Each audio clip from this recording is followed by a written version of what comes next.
Hello everyone, welcome back to my channel 7 Speed Manipur. Ngasi se akoigi Mantripuki da laiba MG gi showroom da go laga akoigi Windsor gi ngasi di launch tawi program ne. Windsor dong ngasi di launch tawni ado yengmina si magi masak looks kamai tawi my feature details di ngasi di kitang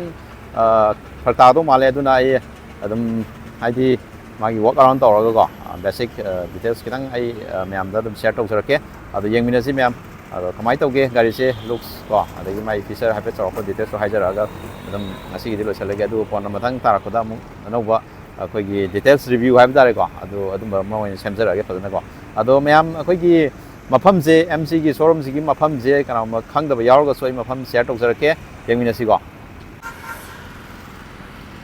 sida leire MC ana ko the Morris Garage since 1924 and it's minus thale ko sigi hack opposite le se Mantripuki gi akoigi CRPF ki cam am leidna unit ama adugi hack opposite adum le ko sigi somna kandana akoigi CRP cam gi awang amna extreme fitness ana ama zulai sigi building sigi keno sida dum extreme fitness gi le aduga somna kandana akoigi singmarong sahomom satkhibagi highway dini ko sija asigi dum happy opposite adum aina urani Morris Garage MG ne ko adudi manung sangaga kai no asi launch tawdor se magi function program singdo mathang sim jengmina si ko adung asina akoigi ngasi gari akoi deliver tawdaba gari sing ni ko leire Morris Garage and Cement fan thale MG gi ZSE yam thi phajai gari je ade si su akoigi EV ni ko si jo gari je aduga som maning da ama red kenona pin kupsala le sina MG Hector duni si jo ngasi deliver tawni hai ko ado ngasi gi Windsor na manung da leire manung do horen hang do kan da kamai tawge magi looks so kamai tawge have do si manung da leire ko ado hang do horen yengmina si ko sile sigi keno sini ko oren padana hang to aga na yengmina se masak se kamai tawge have do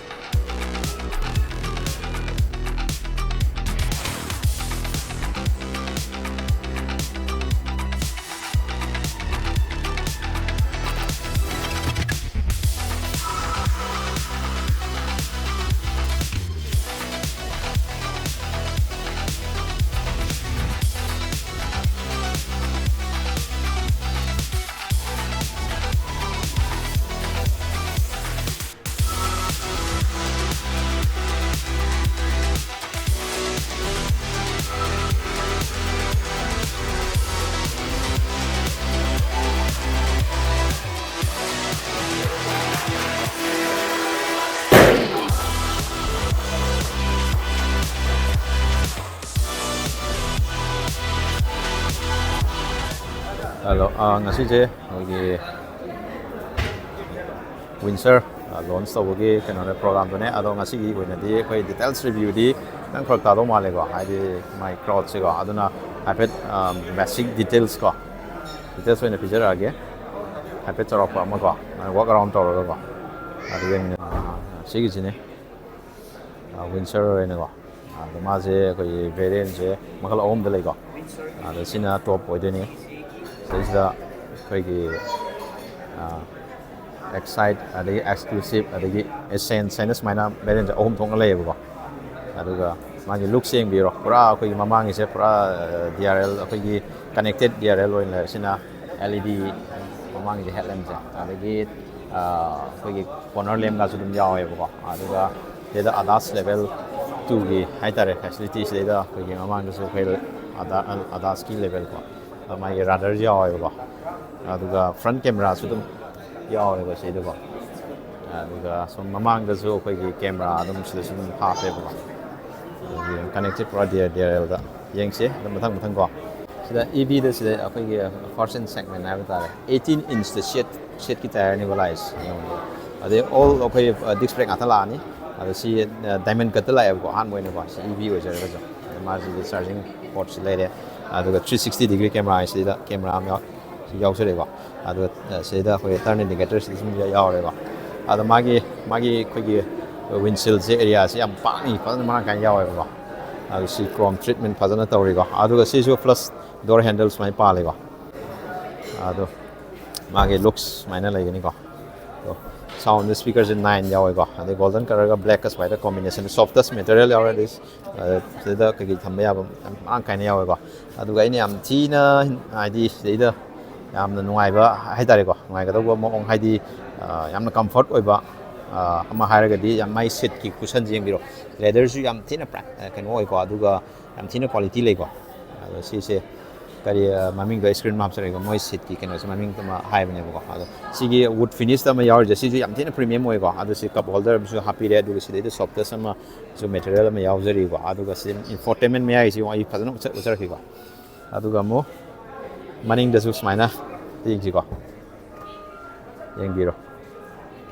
ꯆꯞ ꯃꯥꯟꯅꯩ finish ꯀꯣ ꯑꯩ ꯃꯊꯛꯇ ꯑꯝꯇꯪ ꯀꯥꯈꯠꯆꯔꯛꯀꯦꯀꯣ ꯑꯗꯨꯒ ꯃꯅꯤꯡꯒꯤ ꯀꯝꯐꯔꯠꯁꯦ ꯑꯗꯨꯛꯀꯤ ꯃꯇꯤꯛ ꯌꯥꯝ ꯊꯤꯅ ꯅꯨꯡꯉꯥꯏ ꯁꯨꯃꯥꯏꯅ ꯊꯣꯡꯁꯦ ꯁꯨꯃꯥꯏꯅ ꯊꯦꯡꯒꯅꯤꯀꯣ ꯑꯗꯨ ꯌꯦꯡꯉꯨꯁꯨ ꯄꯨꯔꯥ ꯏꯟꯐꯣꯔꯇꯦꯟꯃꯦꯟꯁꯦ 15.6 ꯁꯨꯃꯥꯏꯅ ꯏꯟꯐꯣꯔꯇꯦꯟꯃꯦꯟ ꯁꯨꯃꯥꯏꯅ ꯎꯒꯅꯤꯀꯣ ꯑꯗꯨꯒ ꯃꯊꯛꯇ ꯌꯦꯡꯉꯛꯄ ꯀꯥꯟꯗ ꯄꯨꯔꯥ ꯌꯦꯡꯕꯤꯌꯨ ꯄꯨꯔꯥ ꯑꯩꯈꯣꯏꯒꯤ ꯁ꯭ꯀꯥꯏ ꯕ꯭ꯂꯨ ꯁ꯭ꯀꯥꯏ ꯄꯨꯔꯥ ꯑꯩꯈꯣꯏꯒꯤ ꯄꯨꯔꯥ ꯑꯣꯄꯟ ꯑꯣꯏꯔꯦ ꯍꯥꯏꯇꯥꯔꯦ ꯃꯥꯒꯤ ꯀꯩꯅꯣ ꯄꯦꯅꯣꯔꯃꯤꯛ ꯁꯟꯔꯨꯐ ꯍꯥꯏꯇꯥꯔꯦꯀꯣ ꯁꯤꯁꯨ ꯌꯥꯝ ꯄꯥꯛꯅ ꯃꯔꯥꯡ ꯀꯥꯏꯅ ꯐꯥꯔꯁ ꯑꯦꯟ ꯁꯦꯒꯃꯦꯟ ꯍꯥꯏꯕ ꯌꯥꯏꯀꯣ ꯌꯥꯝ ꯊꯤꯅ ꯄꯥꯛꯅ ꯃꯔꯥꯡ ꯀꯥꯏꯅ ꯌꯥꯎꯋꯦꯀꯣ ꯏꯄꯤꯗ ꯁꯤꯒꯤ ꯑꯥꯔꯝ ꯔꯦꯁ ꯁꯥꯏꯠꯃꯛꯇꯤ ꯌꯥꯗ꯭ꯔꯦꯀꯣ ꯑꯩ ꯃꯃꯥꯡꯗ ꯍꯣꯔꯦꯟ ꯀꯥꯔꯒ ꯍꯥꯏꯐꯦꯠꯇꯪ ꯌꯦꯡꯍꯟꯖꯔꯛꯀꯦꯀꯣ ꯁꯤ ꯑꯣꯄꯟ ꯇꯧꯕ ꯌꯥꯏ ꯃꯥꯒꯤ ꯁꯤꯒꯤ ꯒ꯭ꯂꯞ ꯕꯣꯛꯁꯦ ꯑꯗꯨꯛꯀꯤ ꯃꯇꯤꯛ ꯆꯥꯎꯅ ꯌꯥꯎꯔꯦꯀꯣ ꯑꯗꯨꯒ ꯁꯤꯗꯁꯨ ꯑꯩꯈꯣꯏꯒꯤ ꯃꯥꯒꯤ ꯋꯨꯗꯟ ꯐꯤꯅꯤꯁ ꯑꯗꯨꯝ ꯌꯥꯎꯔꯦ ꯑꯗꯨꯒ ꯁꯤꯗ ꯑꯦꯁꯤ ꯚꯦꯟ ꯁꯨꯃꯥꯏꯅ ꯅꯣꯞ ꯑꯃꯒꯁꯨ ꯌꯥꯎꯔꯤꯀꯣ ꯑꯩ ꯍꯌꯦꯡ ꯁꯤꯒꯤ ꯐꯨꯜ ꯗꯤꯇꯦꯜꯁ ꯔꯤꯚ꯭ꯌൂ ꯑꯃ ꯐꯖꯅ ꯁꯦꯝꯃꯛꯈꯤꯒꯦ ꯑꯗꯣ ꯉꯁꯤꯒꯤꯗꯤ ꯑꯩ ꯁꯤꯗꯩꯗ ꯑꯩꯈꯣꯏꯒꯤ ꯀꯩꯅꯣ ꯌꯥꯎꯖꯔꯤ ꯑꯗꯨꯒ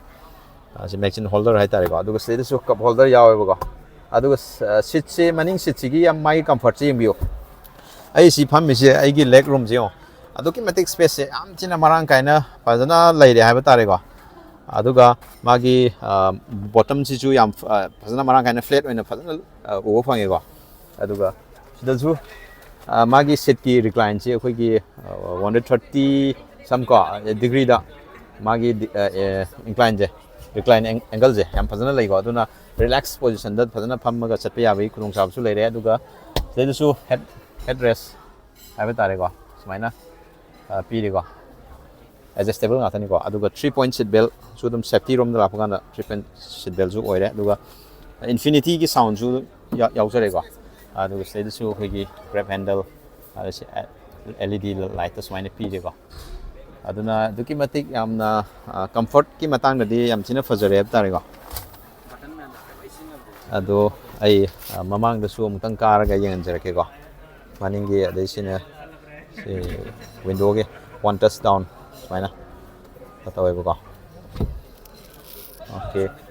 ꯑꯣꯀꯦ ꯁꯤꯒꯤ ꯂꯦꯛ ꯔꯨꯝꯁꯤꯃꯗꯤ ꯌꯥꯝ ꯊꯤꯅ ꯃꯔꯥꯡ ꯀꯥꯏꯔꯦ ꯑꯗꯨꯒ ꯍꯦꯠ ꯔꯨꯝꯁꯨ ꯑꯝꯇꯪ ꯌꯦꯡꯁꯤꯀꯣ ꯍꯦꯠ ꯔꯨꯝꯁꯦ ꯁꯨꯃꯥꯏꯅ ꯎꯒꯅꯤ ꯁꯤ ꯑꯗꯨꯝ 6 feet ꯀꯩꯅꯣꯁꯨ ꯑꯗꯨꯝ ꯃꯤꯁꯨ ꯑꯗꯨꯝ ꯐꯝꯕꯗ ꯌꯥꯝꯅ ꯅꯨꯡꯉꯥꯏꯅ ꯀꯩꯅꯣ ꯇꯧꯕ ꯌꯥꯒꯅꯤꯀꯣ ꯑꯗꯨꯒ ꯁꯣꯝꯗꯁꯨ ꯒ꯭ꯔꯦꯞ ꯍꯦꯟꯗꯜ ꯌꯥꯎꯔꯦ ꯑꯗꯣ ꯑꯩ ꯃꯃꯥꯡꯗꯁꯨ ꯑꯃꯨꯛ ꯀꯥꯈꯠꯂ ꯌꯦꯡꯍꯟꯖꯔꯛꯀꯦꯀꯣ ꯑꯗꯨꯒ ꯁꯤꯒꯤ ꯑꯩꯈꯣꯏ ꯃꯅꯤꯡꯒꯤ ꯕꯨꯠ ꯁ꯭ꯄꯦꯁ ꯔꯣꯝꯗ ꯂꯥꯛꯄ ꯀꯥꯟꯗ ꯑꯩꯈꯣꯏꯒꯤ ꯑꯗꯨꯛꯀꯤ ꯃꯇꯤꯛ ꯆꯥꯎꯔꯦꯀꯣ ꯍꯥꯏꯗꯤ ꯃꯥꯒꯤ ꯂꯤꯇꯔ ꯁꯥꯏꯖꯁꯦ 604 ꯑꯗꯨꯃꯥꯏꯅ ꯍꯥꯏꯀꯣ 604 ꯂꯤꯇꯔ ꯑꯗꯨꯛꯀꯤ ꯃꯇꯤꯛ ꯌꯥꯝ ꯊꯤꯅ ꯆꯥꯎꯔꯦ ꯑꯗꯣ ꯍꯥꯏꯐꯦꯠ ꯑꯩ ꯃꯅꯨꯡꯒꯤ ꯁꯦ ꯃꯥꯒꯤ ꯀꯩꯅꯣꯅꯦ ꯁ꯭ꯄꯤꯌꯔ ꯃꯌꯥꯝꯁꯦ ꯁꯨꯃꯥꯏꯅ ꯍꯥꯞꯀꯅꯤꯀꯣ ꯑꯗꯒꯤ ꯃꯥꯒꯤ ꯁꯤꯗꯁꯨ ꯑꯩꯈꯣꯏꯒꯤ ꯃꯥꯒꯤ ꯕꯨꯠ ꯔꯤꯗꯤꯡ ꯂꯦꯝ ꯀꯣ ꯁꯤ ꯌꯥꯎꯖꯔꯦ ꯑꯗꯨꯒ ꯁꯤꯠꯁꯤꯁꯨ ꯑꯩꯈꯣꯏꯒꯤ 40-60 ꯑꯗꯨꯒꯤ ꯃꯑꯣꯡꯗ ꯐꯣꯜ ꯇꯧꯕ ꯌꯥꯏꯀꯣ ꯍꯦꯟꯅ ꯂꯒꯦꯖ ꯄꯨꯒꯦ ꯍꯥꯏꯔꯒꯁꯨ ꯑꯗꯨꯝ ꯌꯥꯔꯦꯀꯣ ꯑꯗꯨꯒ ꯁꯤꯗꯩꯁꯨ ꯍꯨꯛ ꯁꯤꯗꯩꯁꯤꯗ ꯑꯃꯃꯝ ꯌꯥꯎꯔꯤꯀꯣ ꯑꯗꯨꯛꯀꯤ ꯃꯇꯤꯛ ꯌꯥꯝ ꯊꯤꯅ ꯆꯥꯎꯅ ꯌꯥꯎꯔꯦ ꯍꯥꯏꯕ ꯇꯥꯔꯦꯀꯣ ꯑꯗꯨꯒ ꯁꯤꯒꯤ ꯃꯥꯒꯤ ꯃꯊꯛꯇꯁꯨ ꯑꯩꯈꯣꯏꯒꯤ ꯁꯨꯃꯥꯏꯅ LEDꯗ ꯂꯥꯏꯠ ꯑꯗꯨꯝ ꯌꯥꯎꯔꯤꯀꯣ ꯑꯗꯨ ꯁꯨꯃꯥꯏꯅ ꯑꯣꯀꯦ ꯁꯤꯗ ꯈꯨꯠ ꯄꯥꯏꯐꯝ ꯁꯤꯗ ꯑꯗꯨꯝ ꯌꯥꯎꯔꯦꯀꯣ ꯌꯦꯡꯁꯤ ꯑꯣꯀꯦ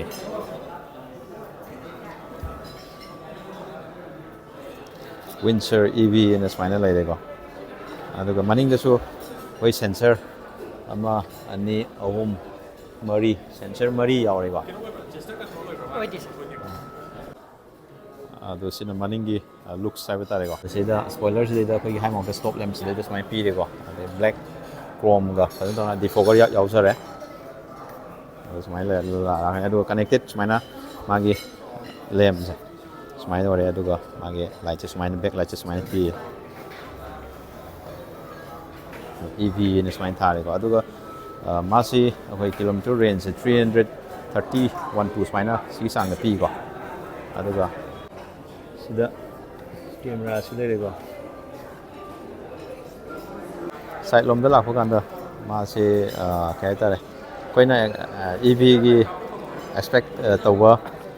ꯃꯥꯒꯤ ꯁꯥꯏꯖꯁꯤꯒꯤ ꯃꯇꯨꯡ ꯏꯟꯅ ꯍꯥꯏꯔꯒꯗꯤ ꯁꯤꯗꯤ ꯑꯩꯈꯣꯏꯒꯤ ꯌꯥꯝ ꯊꯤꯅ ꯆꯥꯎ ꯂꯩꯔꯝꯃꯦꯀꯣ ꯀ꯭ꯔꯦꯇꯥꯒꯤ ꯁꯥꯏꯖ ꯍꯥꯏꯕ ꯇꯥꯔꯦ ꯑꯗꯨꯃꯥꯏꯅ ꯂꯩꯒꯅꯤ ꯑꯗꯨꯒ ꯃꯥꯒꯤ ꯃꯈꯥꯔꯣꯝꯗ ꯁꯤꯒꯤ ꯃꯥꯒꯤ ꯒ꯭ꯔꯥꯎꯟ ꯀ꯭ꯂꯤꯌꯔꯦꯟꯁꯁꯦ 186ꯀꯤ ꯒ꯭ꯔꯥꯎꯟ ꯀ꯭ꯂꯤꯌꯔꯦꯟꯁ ꯑꯗꯨꯝ SUV ꯇꯥꯏꯞ ꯑꯗꯒꯤ ꯃꯣꯏꯅꯗꯤ MGꯅꯗꯤ CUVꯅ ꯍꯥꯏꯀꯣ ꯃꯣꯏꯒꯤ ꯒꯥꯔꯤꯒꯤ ꯃꯥꯒꯤ ꯀꯩꯅꯣꯁꯦ ꯗꯤꯖꯥꯏꯟꯁꯦ ꯕꯣꯗꯤ ꯂꯦꯡꯒ꯭ꯋꯦꯖ ꯑꯃꯗꯤ ꯗꯤꯖꯥꯏꯟꯁ ꯍꯥꯏꯗꯤ ꯀ꯭ꯔꯣꯁ ꯑꯣꯚꯔꯒꯤ ꯍꯥꯏꯐꯦꯠ ꯗꯤꯖꯥꯏꯟ ꯑꯃꯀꯣ ꯑꯗꯨꯒꯤ ꯂꯨꯛꯁ ꯑꯃꯗ ꯑꯗꯨꯃꯥꯏꯅ ꯍꯥꯏꯌꯦꯕꯀꯣ ꯍꯥꯏꯗꯤ SUVꯒꯤ ꯀꯩꯅꯣꯁꯨ ꯈꯤꯇꯪ ꯀ꯭ꯋꯥꯂꯤꯇꯤ ꯍꯥꯏꯇꯥꯔꯦ ꯃꯒꯨꯟꯁꯨ ꯈꯔ ꯆꯦꯟꯕ ꯑꯗꯒꯤ ꯁꯦꯗꯥꯟꯒꯤ ꯃꯥꯒꯤ ꯀ꯭ꯋꯥꯂꯤꯇꯤ ꯍꯥꯏꯇꯥꯔꯦ ꯑꯗꯨꯒꯤ ꯀꯩꯅꯣꯁꯨ ꯈꯤꯇꯪ ꯂꯩꯕ ꯍꯥꯏꯕ ꯇꯥꯔꯦ ꯑꯗꯣ ꯍꯥꯏꯔꯤꯕ ꯑꯩꯈꯣꯏꯒꯤ ꯋꯤꯟꯁꯔ EVꯁꯤ ꯑꯩꯈꯣꯏꯒꯤ ꯀꯅꯥꯒꯨꯝꯕ ꯁꯤꯒꯤ ꯃꯃꯥꯡꯗ ꯌꯦꯡꯉꯛꯄ ꯀꯥꯟꯗ ꯁꯤꯁꯨ ꯑꯩꯈꯣꯏꯒꯤ ꯏꯂꯨꯃꯤꯅꯦꯇꯦꯠꯀꯤ ꯃꯑꯣꯡꯗ ꯂꯣꯒꯣꯁꯦ ꯁꯨꯃꯥꯏꯅ DRLꯒꯤ ꯇꯥꯏꯞꯇ ꯁꯨꯃꯥꯏꯅ ꯉꯥꯜꯂꯦ ꯌꯥꯝ ꯊꯤꯅ ꯐꯖꯩꯀꯣ ꯁꯤꯁꯨ ꯌꯦꯡꯉꯣ ꯀꯅꯦꯛꯇꯦꯠ ꯄꯨꯔꯥ ꯑꯣꯏꯔꯒ ꯁꯤꯁꯨ ꯐꯖꯅ ꯉꯥꯜꯂꯦ MGꯒꯤ ꯀꯩꯅꯣꯁꯦ ꯑꯗꯨꯒ ꯃꯥꯁꯤ ꯑꯗꯣꯝꯅ ꯑꯥꯎꯟ ꯇꯧꯒꯦ ꯍꯥꯏꯔꯒꯗꯤ ꯃꯥꯁꯤ introductory price ꯍꯥꯏꯔꯒꯗꯤ ꯃꯥꯁꯦ 9.99 lakhs ꯁꯨꯃꯥꯏꯅ ꯍꯧꯋꯦ ꯑꯗꯨꯒ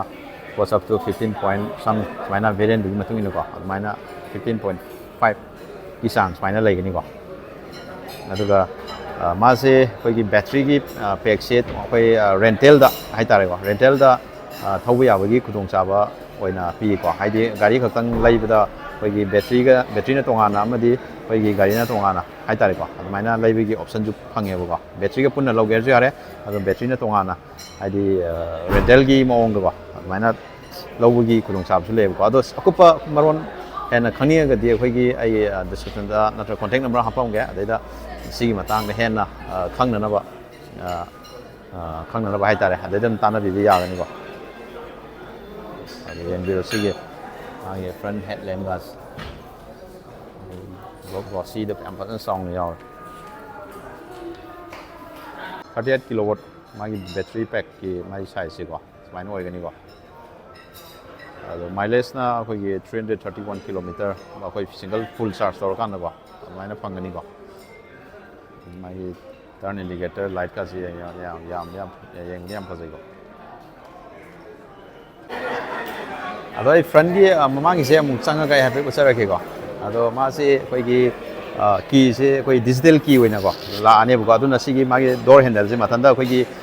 ꯀꯤꯗꯣ ꯀꯩꯅꯣ ꯇꯧꯔꯀꯥꯟꯗ ꯅꯝꯃꯀꯥꯟꯗ ꯁꯤꯒꯤ ꯃꯊꯟꯇ ꯑꯗꯨꯝ ꯍꯥꯡꯇꯣꯔꯛꯑꯅꯦꯕꯀꯣ ꯄ꯭ꯂꯁ ꯀꯤ ꯍꯥꯏꯅꯒ ꯁꯨꯃꯥꯏꯅ ꯂꯩꯌꯦꯕꯀꯣ ꯑꯗꯨ ꯁꯤ ꯍꯥꯡꯇꯣꯛꯑꯅꯤ ꯑꯗꯨꯒ ꯆꯪꯕꯁꯤꯗ ꯌꯦꯡꯉꯁꯤ ꯁꯤ ꯃꯥꯒꯤ ꯁ꯭ꯄꯤꯀꯔꯁꯤ ꯏꯟꯐꯤꯅꯤꯇꯤ ꯁ꯭ꯄꯤꯀꯔꯅꯤꯀꯣ ꯑꯗꯩ ꯁꯤ ꯃꯥꯒꯤ ꯀꯟꯇ꯭ꯔꯣꯜ ꯂꯩꯖꯈ꯭ꯔꯦ ꯑꯗꯨꯒ ꯃꯥꯒꯤ ꯁ꯭ꯄꯦꯁ ꯍꯥꯏꯇꯥꯔꯦ ꯀꯩꯀꯩꯅꯣ ꯍꯥꯞꯐꯝ ꯕꯣꯇꯜ ꯍꯣꯜꯗꯔ ꯀꯩꯀꯩ ꯁꯤꯗ ꯂꯣꯏ ꯍꯥꯞꯄꯁꯨ ꯌꯥꯔꯦ ꯑꯗꯨꯒ ꯑꯗꯩꯗ ꯃꯥꯒꯤ ꯀꯩꯅꯣꯁꯦ ꯑꯦꯂꯦꯛꯇ꯭ꯔꯤꯀꯦꯜꯂꯤ ꯑꯦꯗꯖꯁꯇꯦꯕꯜ ꯑꯣꯏꯔꯅꯤꯀꯣ ꯃꯥꯒꯤ ꯁꯤꯠꯁꯦ ꯑꯗꯨꯒ ꯁꯤꯒꯤ ꯌꯥꯝꯅ ꯐ꯭ꯔꯟꯒꯤ ꯌꯥꯝ ꯀꯝꯐꯔꯠ ꯑꯣꯏꯕ ꯍꯥꯏꯔꯒꯗꯤ ꯑꯩꯈꯣꯏꯒꯤ ꯃꯃꯥꯡꯁꯦ ꯚꯦꯟꯇꯤꯂꯦꯇꯦड ꯑꯣꯏꯔꯅꯤꯀꯣ ꯁꯤꯠꯁꯦ ꯁꯤꯠꯀꯤ ꯀꯨꯁꯟ ꯌꯥꯝ ꯊꯤꯅ ꯅꯨꯡꯉꯥꯏ ꯑꯗꯒꯤ ꯂꯦꯛ ꯑꯩꯈꯣꯏꯒꯤ ꯀꯩ ꯍꯥꯏꯇꯥꯔꯦ ꯊꯥꯏ ꯁꯞꯄꯣꯔꯠ ꯌꯥꯝ ꯊꯤꯅ ꯐꯖꯩꯀꯣ ꯑꯗꯣ ꯑꯩ ꯑꯝꯇꯪ ꯀꯥꯈꯠꯂꯒ ꯃꯃꯥꯡꯒꯤ ꯀꯩꯅꯣꯁꯨ ꯍꯥꯏꯐꯦꯠ ꯆꯥꯎꯔꯛꯄ ꯑꯃ ꯕꯦꯁꯤꯛ ꯁꯨꯝ ꯈꯪꯃꯤꯟꯅꯁꯤꯀꯣ ꯑꯩ ꯁꯤꯗꯩꯗ ꯅꯝꯃꯀꯥꯟꯗ ꯑꯩ ꯁꯤꯒꯤ ꯑꯩꯒꯤ ꯀꯝꯐꯔꯠ ꯑꯩꯒꯤ ꯆꯥꯡꯗꯣ ꯌꯦꯡꯉꯒ ꯏꯟꯖꯟꯗꯣꯏꯅꯦꯕꯀꯣ ꯑꯗꯣ ꯁꯤꯒꯤ ꯂꯩꯔꯦ ꯑꯗꯒꯤ ꯁꯤꯒꯤ ꯑꯩꯈꯣꯏꯒꯤ ꯁꯤꯗ ꯑꯩꯈꯣꯏ ꯁ꯭ꯇꯦꯔꯤꯡ ꯃꯥꯎꯟꯇꯦꯠ ꯀꯟꯇ꯭ꯔꯣल ꯑꯃ ꯑꯣꯏꯔꯛꯑꯅꯤ ꯁꯤꯗ MG ꯂꯣꯒꯣ ꯐꯪ ꯇꯥꯔꯦ ꯑꯗꯩ ꯁꯤꯗ ꯃꯥꯒꯤ ꯏꯟꯐꯣꯇꯦꯟꯃꯦꯟ ꯁꯤꯗ ꯏꯟꯁꯇ꯭ꯔꯨꯃꯦꯟ ꯀ꯭ꯂꯁꯇꯔꯁꯤꯗꯁꯨ ꯃꯥꯒꯤ ꯗꯤꯖꯤꯇꯦꯜ ꯑꯣꯏꯅ ꯁꯨꯃꯥꯏꯅ ꯐꯖꯅ ꯄꯤꯔꯦꯕꯀꯣ ꯏꯟꯐꯣꯔꯃꯦꯁꯟ ꯃꯌꯥꯝꯗꯨꯗ ꯑꯩ ꯀꯣꯟꯅ ꯃꯊꯪꯒꯤ ꯚꯤꯗꯤꯑꯣꯗ ꯍꯥꯏꯔꯒꯦꯀꯣ ꯁꯤꯒꯤꯗꯤ ꯕꯦꯁꯤꯛ ꯑꯣꯏꯅ ꯍꯥꯏꯔꯒꯦ ꯑꯗꯣ ꯁꯣꯝꯗ ꯂꯥꯛꯄ ꯀꯥꯟꯗ ꯌꯦꯡꯉꯣ 15.6 ꯁꯨꯃꯥꯏꯅ ꯏꯟꯐꯣꯔꯇꯦꯟꯃꯦꯟ ꯌꯥꯝ ꯃꯔꯥꯡ ꯀꯥꯏꯅ ꯌꯥꯝ ꯄꯥꯛꯅ ꯁꯨꯃꯥꯏꯅ ꯑꯃ ꯌꯥꯎꯔꯛꯑꯅꯤꯀꯣ ꯑꯗꯨꯅ ꯌꯦꯡꯕꯗ ꯀꯟꯇ꯭ꯔꯣꯜ ꯃꯌꯥꯝꯁꯦ ꯁꯤꯗꯒꯤ ꯂꯣꯏꯅ ꯑꯌꯥꯝꯕ ꯁꯤꯗꯩ ꯂꯣꯏ ꯇꯧꯔꯛꯀꯗꯣꯏꯅꯤꯀꯣ ꯑꯗꯣ ꯁ꯭ꯄꯦꯁꯦꯁꯁꯦ ꯌꯥꯝ ꯊꯤꯅ ꯃꯔꯥꯡ ꯀꯥꯏꯔꯦꯀꯣ ꯑꯗꯒꯤ ꯌꯦꯡꯕꯤꯌꯣ ꯁꯤꯒꯤ ꯁ꯭ꯄꯦꯁ ꯌꯦꯡꯉꯣ adagi isu cup holder smaina ahum yaure ko adu sigi boundary je wooden finish da smaina fadana pi aduga sigi makha da so khoi adum space asobam su yaure ko sidana aduga seda magi mai control je smaina smile adu si home button si loi adagi matik yam ngai ko adu MG app store yaujare adagi sei nongmai adagi everything adagi nang yam kanalaba yam ama taw yare hai tare adagi access taw yare hai tare sei jana akoigi kenone sina akoigi auto dimming IRM support ni aduga sei jana mo sina LED light oh smaina light smaina alani ko LED da ko aduga magi sina si LED da smaina oigani ko si this driver pa gi jo ko light yawi ko sida aina vanity mirror ga hai tara sini smaina koi charo ko hai tare si driver si si mama do cup holder am jori adu mai so jin smaina MG gi so smaina o ni ko tailgate hang bai ju sida bai control sida kena tong yare aduga sida su koi electronic parking gi keno ma yaujari ko adune ay mathangi video da phajana details view ena phajana haijarage aduga charging port su sida da piri ko aduga sida wireless charging pad amaju sida piri ko sida doki matik space yam phajana manage tawi ko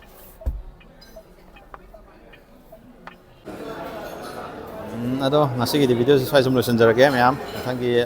details review phajana details review namuk thengna rasi ko ngasigi di ipad walk around toraga ipad feature ipad details kitang ko toraga losen jarage ado gari thom da set bel chone phabiyo